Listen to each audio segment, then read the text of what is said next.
اللہ سبحانہ و تعالی پر توکل 9۔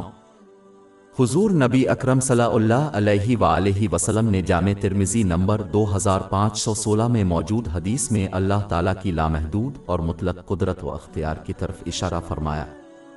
اللہ تعالیٰ نے ان سے ایسا نہیں کرنا چاہا۔ اسی طرح ساری مخلوق مل کر بھی کسی کو نقصان نہیں پہنچا سکتی اگر اللہ تعالیٰ ان کو نہ چاہے۔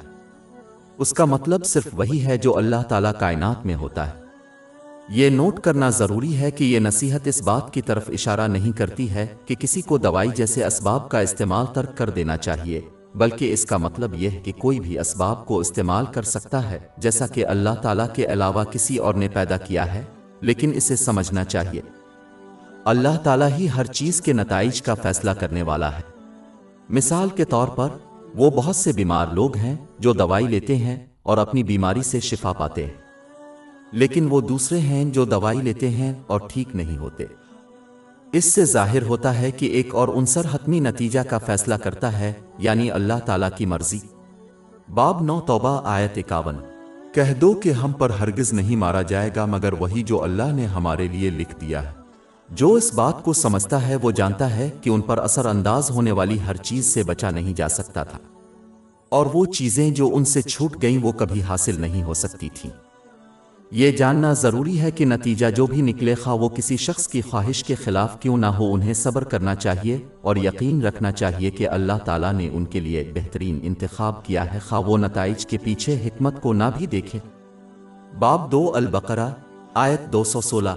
لیکن شاید آپ کو کسی چیز سے نفرت ہو اور وہ آپ کے لیے اچھی ہو، اور شاید آپ کو ایک چیز پسند ہے اور وہ آپ کے لیے بری ہے، اور اللہ جانتا ہے اور تم نہیں جانتے۔ جب کوئی اس سچائی کو صحیح معنوں میں سمجھ لیتا ہے تو وہ مخلوق پر انحصار کرنا چھوڑ دیتا ہے، یہ جانتے ہوئے کہ وہ انہیں فطری طور پر نقصان اور فائدہ نہیں پہنچا سکتا۔ اس کے بجائے وہ اللہ تعالیٰ کی طرف رجوع کرتے ہیں، اس کے احکام کو پورا کرنے، اس کی ممانتوں سے اجتناب اور صبر کے ساتھ تقدیر کا سامنا کرتے ہوئے خلوص نیت سے اطاعت کے ذریعے اس کی حمایت اور حفاظت چاہتے ہیں۔ یہ ایک مسلمان کو اللہ تعالیٰ پر بھروسہ کرنے کی طرف لے جاتا ہے۔ یہ انسان کو صرف اللہ سے ڈرنے کی ترغیب دیتا ہے، کیونکہ وہ جانتے ہیں کہ مخلوق اللہ کی مرضی کے بغیر انہیں نقصان نہیں پہنچا سکتی۔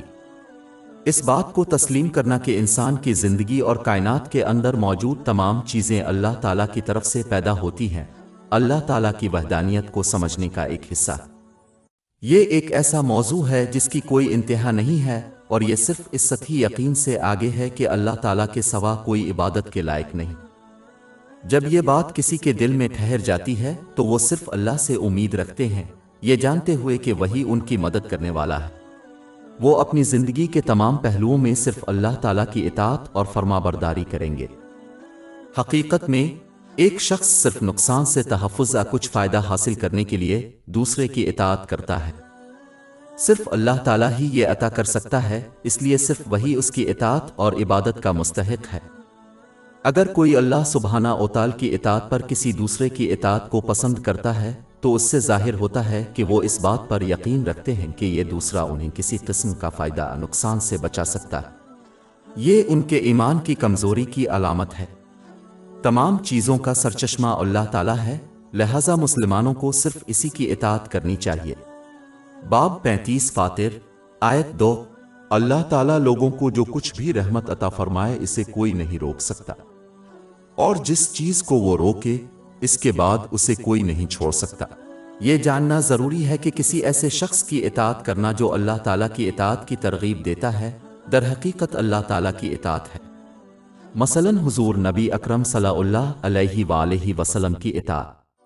باب 4 النساء آیت 80۔ جس نے رسول کی اطاعت کی اس نے اللہ کی اطاعت کی۔ ہماری ویب سائٹ www.sheikhpod.com پر 400 سے زیادہ مفت e books, audio books, infographics, پوڈ کاسٹ اور بلاگ دستیاب ہے۔